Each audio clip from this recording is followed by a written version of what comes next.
Okay. Okay, okay, get this out of the way. Okay, and we're live. Good evening and welcome to Oxford Town Council Committee of the Whole meeting conducted through Zoom for Monday, February the 7th. Call this meeting to order. First up is approval of the agenda. So moved by Councillor Jones. Do I have a seconder? Second by Councillor McNutt. All those in favor, raise a hand. Motion carried. Next on the agenda, approval of the previous minutes from the January 10th meeting. So moved by Councillor Black, second by Councillor Jones. All those in favor, approving, raise a hand, please. Motion carried. Okay, we can slow down a bit. We've got a few minutes here. Business, new business. 4.1 is snow removal policy. I'll turn the floor over to Linda. Okay, thank you, Your Worship. So the Public Works Committee and staff were working together on a snow removal policy for snow and ice management. And the purpose of the policy is to provide direction to staff involved in snow and ice management operations to ensure the streets, sidewalks, and fire hydrants, parking lots are cleared in a safe and timely manner. Items of discussion that should be within the policy are reducing hazards of snow and ice to motorists and pedestrians, minimizing economic losses to community and business, facilitating the handling of emergencies by fire, police, and ambulance, and identifying criteria used to prioritize the sequence for the clearing of streets and sidewalks. So I'm hoping to have something put together for council in 2 weeks is the goal. But it is something that's in the works as we speak. But I wanted to put that out there. Yeah. Thank you, Linda. Anyone have any comments or questions for Linda before we move on? No. Okay, next up is cross connection control bylaw.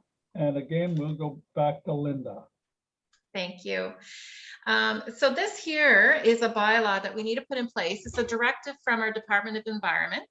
It's to do with our potable water. And the purpose is to eliminate cross connections between any municipal public water system and any private water supply system. Also to regulate direct connections between any municipal water supply and non-potable water resources. Sources. So this one here, there's a lot more in depth. It will take me longer than a couple of weeks to put this together. It is a bylaw that is going to be required in order for us to have what do you call like enforcement to be able to enforce this, but it is being directed to us by the province to put this in play. So so this is something that's on our agenda right now, but I wanted to put that out there that this bylaw is out there, and there'll be more information for the public regarding this bylaw in the near few councils. Linda, I have a question. Now, is this being directed at all municipalities that have their own water supply? Not sure. We were recently had to do standard of operations with our water treatment facilities, and this was identified as part of the plan that Oxford needs this in order to have some enforcement to ensure the water safety here in Oxford. Okay, so for basically for the outlook or the lineup of the bylaw, could we talk to Amherst to see if they got a similar bylaw in place and sort of? The county does, and also I've been working with East Hants, and just work their policies and bylaws that are in play. Yes. Okay. Okay. Good. Anybody else have questions for Linda regarding that? No. Oh, Councillor Colburn. Linda, is that already in, isn't there, and maybe we need a bylaw also, but isn't that in the regulation when we did the last water study that the Board of Public Utilities had a section in there about cross connections at the time? Do you know? Do you remember? I think we need to have a bylaw in play for enforcement part. We also have to look at how we're going to enforce it with the bylaw officer as well. So this is another step we need to take. I understand. Yeah. Because I know I think we have to go further. Yeah. Yeah. Quite a few years ago, I know there was a thing in there about cross connections that they weren't allowed, but we need a bylaw to actually enforce it. Yes. Yes. And also there's other steps in there regarding certified plumber that has the cross connections and things like that Right. need to be in place. Yeah. So just Okay, a lot thank you. more details. Yeah. Thank you. Okay, no one else has any questions. We'll move on to the next topic. That is the municipal boundary review. Are you speaking on that too, Linda? Go ahead. Thank you.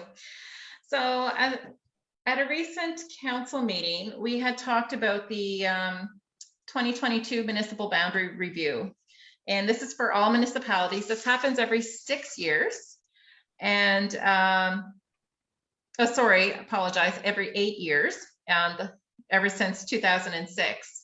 So the council of every municipality and town in the province must study the number and boundaries of its polling districts, their fairness and reasonableness, and the number of councillors. For the towns that elect councillors at large, an application must be filled with the board to confirm or change the number of councillors. So they recommend a 2-step process for study. What council may decide to do is hire consultants, or many councils direct their senior municipal staff to conduct the study, in some cases aided by committees, which include members of the public. I like that step as a recommendation for here. And I have a couple of councillors that are interested to join the committee, which we could formalize at our council meeting coming up. But we would be looking for also members of the public to join the committee as well, because there's a big part of it needs to have input of the public involved in this as well, so of this study. So anyways, this is in process. Any questions on that? Councillor Colburn. Linda, where we don't have ridings, would that apply to us? Like, we're not like Spring Hill and they have different ridings, but where we just have a general voters list, like we don't have different ridings, would that part apply to us? I know the councillor thing would, but that other piece, would there be any reason that we have to study that? Because we really don't have ridings. We just have to report on that. So that'll be probably pretty standard for us to just submit that in. The part of review will be the number of councillors is the review that we would really have to do. Okay, thank you. You're welcome. Thank you. So we'll have something ready for the next council meeting on this, will we, Linda?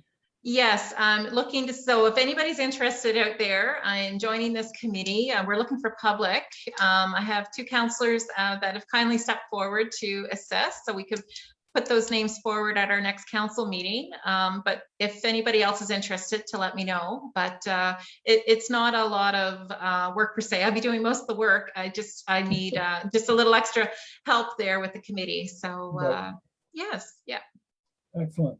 Okay, thank you.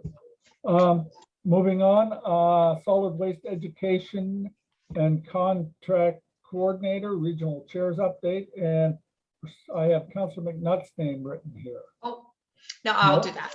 Okay. That's okay. Yeah. No. So there's been a lot of talk about EPR lately, and so there's going to be a lot. Councillors are going to see a lot of it coming up in the next few meetings, especially with joint councils and some of the stuff that's coming through.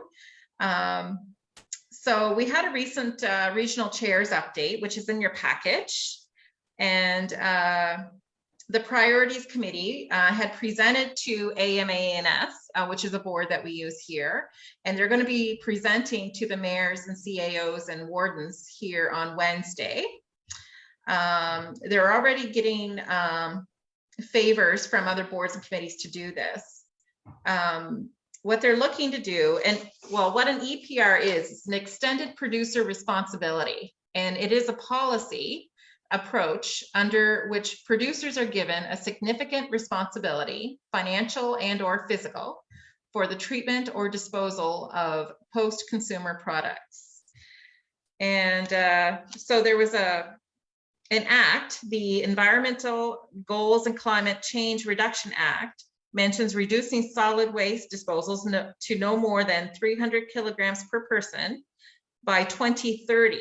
and that a plan with specific actions need to be developed by 2023. So that's why you're getting all this attention right now, is because of the this goal here to get this in play. And so the municipalities will have to play a role in that. So just to let you know, there's a lot more going on with EPR, and I'm not sure, Deputy Mayor may know some information on that. No, okay. Okay, very good. So yes, anyways, I just wanted to share that there's the report that was done is in the package for anyone to read, but I just wanted to update council on that. Okay, Councillor Colburn, go ahead. Yeah, Linda, they've been talking about that. When I was on that committee, Solid Waste Committee, they've been talking about that for quite some time, coming into effect, that the manufacturers have to take more responsibility for stuff that's recycling or whatever. The waste they're producing. Yes. Yes. No. Okay, And the life cycle. okay. Anything Okay. else or any other comments regarding that? We'll move on to the next thing. That is Mr. Bradley Johns, Minister of Justice and Attorney General, accessibility plans. Is this going to Councillor McDonald or Linda? Councillor McDonald, you have the Yes. floor.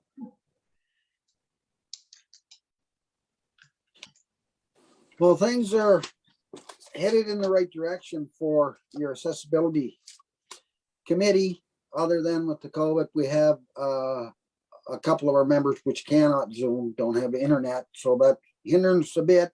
Anyway, we have a letter in from the Justice Minister, and the deadline for the meeting obligations under the Accessibility Act is coming soon for some, including municipalities and villages, libraries, and post-secondary institutions. It is April 1st, 2022, and for others, it is April 1st, 2023. We know that the work is well underway across the province with the Accessibility Advisory Committee established in most public sector bodies and many organizations developing their accessibility plans, which we are working on. We are hearing that most organizations are on track to meet their obligations, but some of you may require some additional support. While there is no extension to these timelines, the government has no plans to issue penalties to prescribed public sector bodies for not meeting the April 22nd deadline in the foreseeable future. Instead, they'll continue to provide education, guidance, and resource to the organizations developing the accessibility plan. We are sort of on track, but we're not going to meet that deadline. And we have one wonderful committee. Good. So as I understand it, there'll be no penalty if we don't meet their deadline. None. None, okay.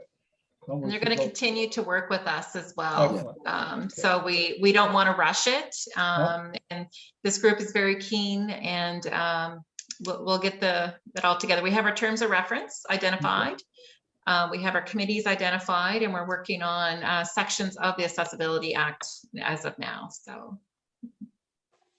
Okay. Excellent. Anybody have any questions for Councilor McDonald? Okay, next on our item is a letter from the Honorable John A. Lyer, Minister of Municipal Affairs and Housing. And basically, there is a program for environmental quality stream of investing in Canada infrastructure program, meaning if it's green and it involves, as I understand it, wastewater, drinking water, solid waste projects that come under those headings are green, are eligible, and the deadline is April the 1st, 2022. I don't know if we've got any projects in the go that would be qualified for this. Do we, Linda? We're looking into that, just with some of the mandates that are coming down from Department of Environment, and we might be able to be nice use some of that. Yeah. But we got to look into it deeper. Right. Councillor Adchet, or Deputy Mayor Adchet. Are we able to access that money to put the new line on Waverly Street? We may. I got to look into that, but that's an idea. What percentage are they paying? Is that like 50 cent dollars or? I'll have to dive deeper and to see what dollars are talking about. That doesn't say anything in the letter. Or even our downtown water project that we were looking at a few years ago for Main Street. Mhm. Yeah. Yep. All great ideas. And also there's some mandates that are being dictating to us now that we'll have to look at our budget time. So maybe initiating might be able to start some of these in this project as well. So going to look at all those factors. Mhm. Okay, thank you. Any other questions? That is pretty well everything on our agenda for tonight. The only thing we need now is a motion for adjournment, and it's been moved by Councillor Jones. Okay, just before we go, we just want to announce that our next meeting for council it actually would normally fall on a Monday, but it's a holiday. So it's going to be Tuesday, February 22nd instead of the 21st. Thank you. Thank you, everybody. And meeting adjourned.